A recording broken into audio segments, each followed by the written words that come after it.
అందరికీ నమస్తే. Welcome to T R TV. నేను మీ తిరుపతి. తెలంగాణ మాజీ ముఖ్యమంత్రి బీఆర్ఎస్ పార్టీ అధినేత కల్వకుంట్ల చంద్రశేఖరరావు గారు కొన్ని ప్రశ్నలకు సమాధానం చెప్పిండు అనేది కొంత వినబడుతున్నటువంటి చర్చ. బీఆర్ఎస్ పార్టీకి సంబంధించినటువంటి లీడర్లతో కేసీఆర్ ఈరోజు భేటీ అయిందట ఎర్రబల్లి ఫామ్ హౌస్లో.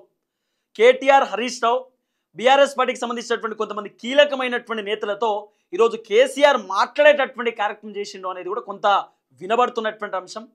మరి కేసీఆర్ని వీళ్ళు ఏం ప్రశ్నలు అడిగిర్రు, కేసీఆర్ ఏం సమాధానం చెప్పిండు అంటే, ఫస్ట్ ఒకటి, కేసీఆర్ను బీఆర్ఎస్ పార్టీ నుండి కొంతమంది వెళ్ళిపోతూ ఉన్నారు, పొయ్యేటోళ్ళు పోక బీఆర్ఎస్ పార్టీ పైన దారుణమైనటువంటి విమర్శలు చేస్తూ ఉన్నారు.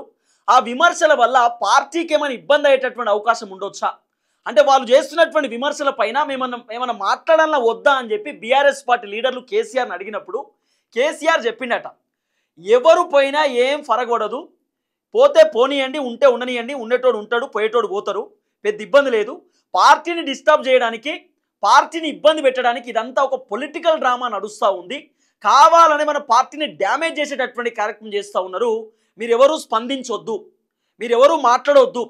ఎవరెవరైతే కేసీఆర్ని కాదు అని బయటికి పోతున్నారో, ఎవరెవరైతే బీఆర్ఎస్ పార్టీని కాదు అని బయటికి పోతా ఉన్నారో, రేపటి రోజు వాళ్ళే రిగ్రెట్ అవుతారు, రేపటి రోజు వాళ్ళే బాధపడతారు. కేసీఆర్ని వదులుకున్నాం అనవసరంగా అని చెప్పి వాళ్ళే ఫీల్ అవుతారు.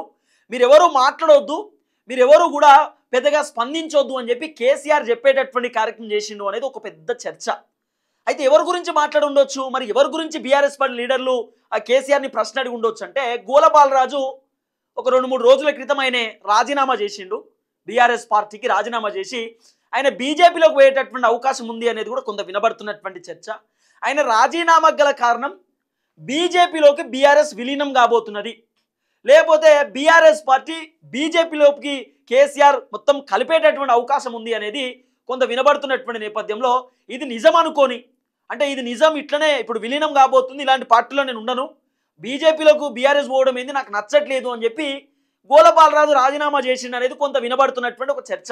కానీ సీన్ కట్ చేస్తే గోలబాలరాజు నేను బీజేపీలోకి పోతలేను, ఇదంతా అవాస్తవం కాదు, నేనైతే బీఆర్ఎస్కి రాజీనామా చేసిన, బీఆర్ఎస్ పార్టీ నాకు వద్దు అనేటటువంటి తరహాలో మాట్లాడుతున్నాడు. తర్వాత ఒక ఫామ్ హౌస్కి సంబంధించినటువంటి వ్యవహారం మీకు తెలుసు కదా, 4 ఎమ్మెల్యేలను బీజేపీ వాళ్ళు కొందమని వచ్చిర్రు, 100 కోట్లు పట్టుకొచ్చిర్రు, 200 కోట్లు పట్టుకొచ్చిర్రు అని చెప్పి సీసీ కెమెరాలు పెట్టిర్రు. మొత్తం కేసీఆర్ సీసీ కెమెరాలు బయట పెట్టేటటువంటి కార్యక్రమం చేసిండు గతంలో, దాంట్లో గోలబాలరాజు కూడా ఉన్నాడు.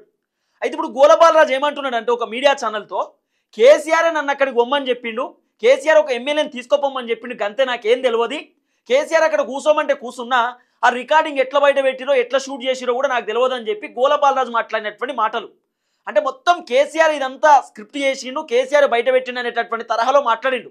అప్పుడు బీఆర్ఎస్ పార్టీ లీడర్లు కేసీఆర్ని అడిగిరట, ఈ విధమైనటువంటి విమర్శలు చేస్తూ ఉన్నారు, పార్టీ నుండి పోవాలంటే పోనీయండి, కానీ పార్టీ నుండి పోయేటోళ్ళు పోక కావాలనే బీఆర్ఎస్ కేసీఆర్ అట్లా చేసిండు, కేసీఆర్ ఇట్లా చేసిండు, కేసీఆర్ మాతో ఇట్లా చేయించిండు, అట్లా చేయించిండు, మొత్తం అది ఇది అని చెప్పి రకరకాలుగా మాట్లాడేటటువంటి కార్యక్రమం చేస్తూ ఉన్నారు. వీళ్ళ వల్ల ఏమైనా పార్టీకి డ్యామేజ్ కావచ్చు అంటే, కేసీఆర్ ఏది మాట్లాడకుర్రి, మీరు ఏది స్పందించొద్దు, దేనికన్నా టైం వస్తుంది, టైం వచ్చినప్పుడు మాట్లాడదాం, టైం వచ్చినప్పుడు స్పందిద్దాం, టైం వచ్చినప్పుడు అన్నిటికీ సమాధానం చెప్దాం, మీరు ఓపికతో ఉండండి అని చెప్పి కేసీఆర్ బీఆర్ఎస్ పార్టీ లీడర్లకు సమాధానం చెప్పిండు అనేది కూడా ఒక చర్చ. రెండవది, ఎమ్మెల్సీ కల్వకుంట్ల కవిత గురించి కూడా ఒక చర్చ నడిచింది అనేది కూడా కొంత వినబడుతున్నటువంటి అంశం.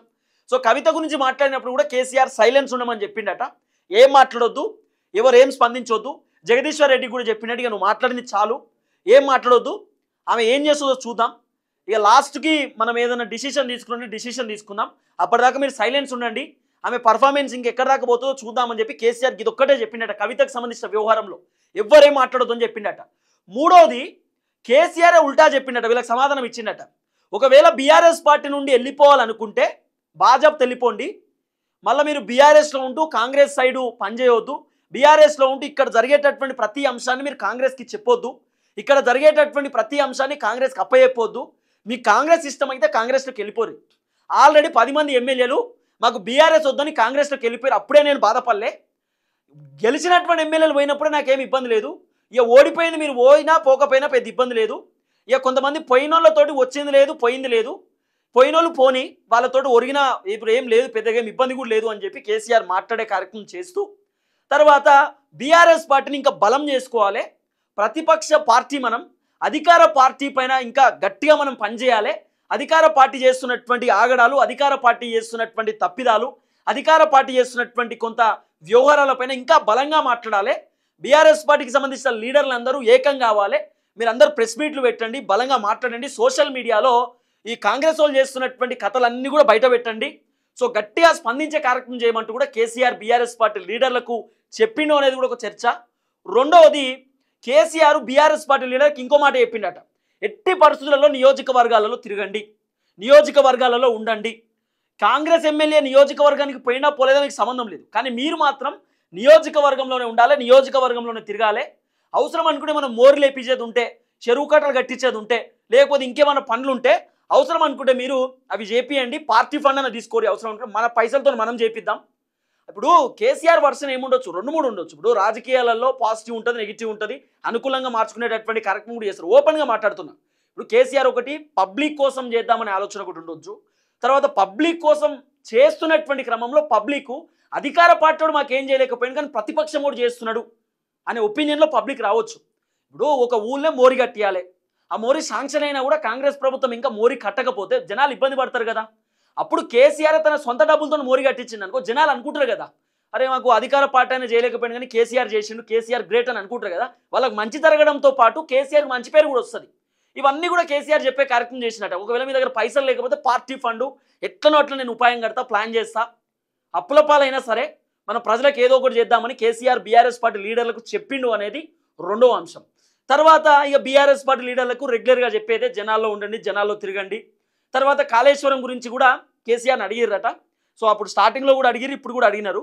కాళేశ్వరం గురించి కేసీఆర్ని అడిగినప్పుడు కేసీఆర్ చెప్పిండట, కాళేశ్వరం రిపోర్టు ఇట్లా ఇచ్చిరు సార్, మరి మొత్తం మీరే చేసిరని చెప్తున్నారు, మొత్తం మీ వల్లనే డ్యామేజ్ అయింది అది ఇదని మాట్లాడుతున్నాం. ముఖ్యమంత్రి రేవంత్ రెడ్డి కూడా ప్రెస్ మీట్ పెట్టిండంటే, రేవంత్ రెడ్డి ప్రెస్ మీట్ పైన కేసీఆర్ ఆయన అట్లా మాట్లాడతాను నాకు తెలుసు, ఆయన గురించి నేను పెద్ద పట్టించుకోను, పెద్ద మాట్లాడను, ఆయన ఏం మాట్లాడుకుంటాడో మాట్లాడుకొని నాకు పెద్ద ఇబ్బంది ఏం లేదు, నేనేందో జనాలకు తెలుసు, కాళేశ్వరం ప్రాజెక్ట్ గురించి పబ్లిక్కి బాగా తెలుసు, ప్రాజెక్టు పనికొచ్చే ప్రాజెక్ట్ నుండి కొన్ని లక్షల ఎకరాలకు నీళ్లు పారుతున్నాయి, లక్షల ఎకరాలు పంట పండుతుంది, ఆ ప్రాజెక్టు తోటే ఈరోజు సాగునీటికి ఇబ్బంది లేకుండా అయింది, కాబట్టి పెద్ద ఇబ్బంది లేదు, ఏమన్నా మాట్లాడుకొని కాంగ్రెస్ వాళ్ళు మీరు పెద్ద పట్టించుకోకూరి.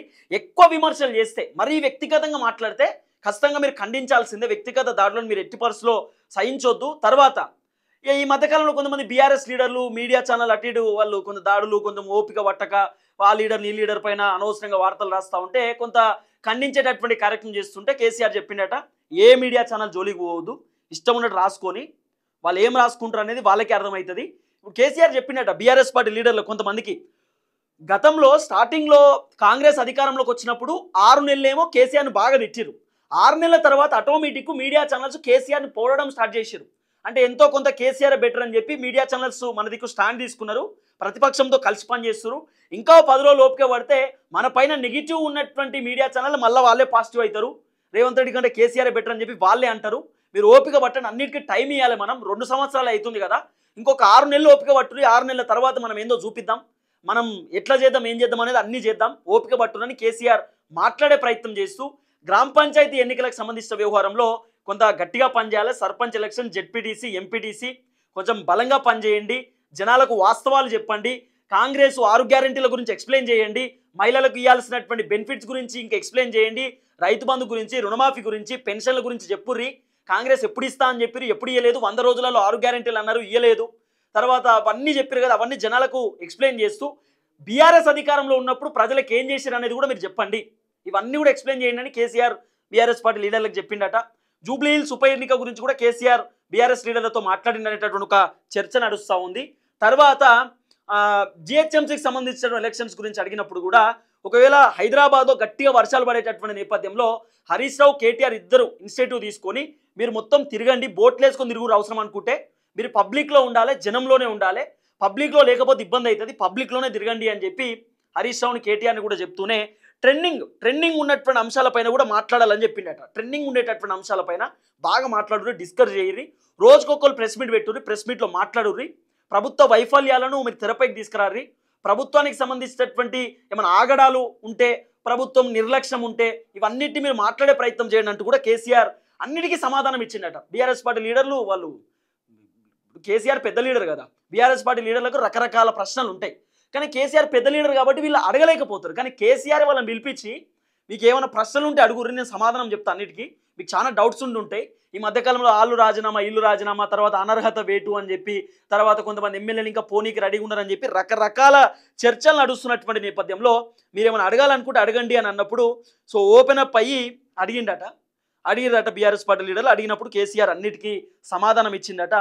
ఇక మీరు దేనికన్నా స్పందించవద్దు, అన్ని సైలెన్స్ ఉండుర్రి, అవసరం అనుకుంటే అంటే ఇబ్బందికరంగా ఉంటే ఇంక ఓవర్ యాక్షన్ చేస్తే స్పందించుడు తప్ప అన్నిటికీ కాలమే సమాధానం చెప్తుంది, ఓపికతో ఉండుర్రి, నేను త్వరలో బయటికి రాబోతా ఉన్న అసెంబ్లీ ఇప్పుడు అదే 665 పేజీలు కాళేశ్వరం కమిషన్ ఇచ్చినటువంటి రిపోర్టు పైన కేసీఆర్ చెప్పిండట అసెంబ్లీకి రాబోతున్నా, అసెంబ్లీకి నేను కూడా వస్తా, సమయం సందర్భం వచ్చినప్పుడు ఖచ్చితంగా నేను కూడా మాట్లాడేది, ఎందుకంటే నా పైన ఆరోపణలు చేస్తారు కదా, మొత్తం కేసీఆర్ కూలగొట్టిండు, కేసీఆర్ ఆలోచన విధానంతోనే కట్టిరు, కేసీఆర్ ఆగం చేసిండు అన్నప్పుడు నేను అసెంబ్లీకి వచ్చి అసెంబ్లీలో తేల్చుకుందాం, అసెంబ్లీలోనే మాట్లాడుకుందాం అని చెప్పి కేసీఆర్ కూడా అసెంబ్లీకి వస్తా అని చెప్పి చెప్పిండు అనేది కూడా ఒక చర్చ. సో మొత్తానికి అసెంబ్లీ కేసీఆర్ ఎట్లా వస్తాడు ఏందనేది కూడా మనం రేపు డిస్కస్ చేసుకునే ప్రయత్నం చేద్దాం. మొత్తానికి అయితే కేసీఆర్ బీఆర్ఎస్ పార్టీ లీడర్లు అడిగినటువంటి ప్రతి ప్రశ్నకు సమాధానం ఇచ్చిరు అనేది కొంత వినబడుతున్నటువంటి అంశం. రెండోది ఏదో ఫోన్ ట్యాపింగ్ గురించి కూడా ఏదో అడిగినట్టు ఒక నిమిషం అవుది.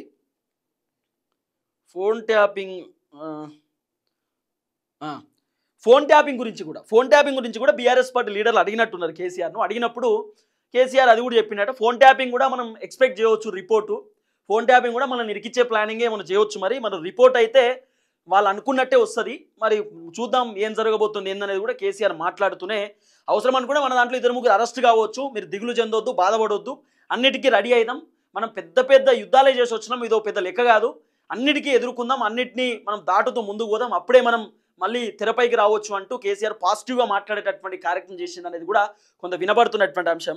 ఇక ఇవన్నీ ఒక్కొక్కటి తెరపైకి వస్తూ ఉంటే పాపం రేవంత్ అన్న ఆయన షాకింగ్లోనే ఉంటాడు. ఎప్పుడు కేసీఆర్ ఎప్పుడు మాట్లాడితే అప్పుడు రేవంత్ అన్న షాకే కదా, కేసీఆర్ ఎప్పుడు స్పందిస్తే అప్పుడు రేవంత్ అన్న షాకే కదా. సో కేసీఆర్ సమాధానం ఇచ్చిండు, అన్నిటికీ కేసీఆర్ సమాధానం ఇచ్చిండు. ఇక కేసీఆర్ ఇచ్చినటువంటి సమాధానానికి కాంగ్రెస్ పార్టీ లీడర్లు కూడా పాపం షాక్లోనే ఉన్నారు, రేవంత్ అన్న కూడా షాక్లోనే ఉంటాడు. ఈ అన్ని సమాధానాలు విన్న తర్వాత రేవంత్ అన్న బాధ ఏంది, కేసీఆర్ ఇంత తిప్పలు పెడుతున్నా, ఇంత ఇబ్బంది పెడుతున్నా, కేసీఆర్ ఇంత స్ట్రాంగ్ మాట్లాడుతున్నాడు ఏంది, ఇంత బలంగా మాట్లాడుతున్నాడు ఏంది, అన్నిటికీ సమాధానం చెప్తున్నాడు ఏంది, అసలు కేసీఆర్ ఏంది ఇట్లా అని చెప్పి రేవంత్ అనే కొంత షాకింగ్లో ఉండొచ్చు. మరి చూద్దాం ఏం జరగబోతుందో.